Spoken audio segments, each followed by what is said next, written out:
দক্ষিণ কোরিয়ার বিমানবন্দরে একটি প্লেন বিধ্বস্ত হয়েছে। এতে কমপক্ষে ৪৭ জন নিহত হয়েছে। ওই প্লেনটিতে ১৮১ জন আরোহী ছিল।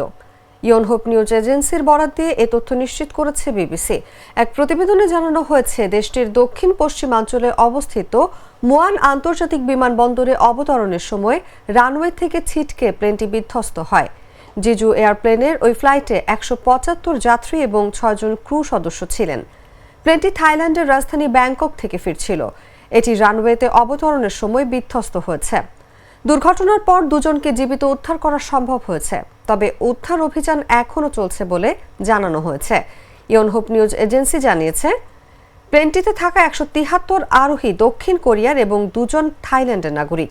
কী কারণে ওই দুর্ঘটনা ঘটেছে তা এখনও পরিষ্কার নয়।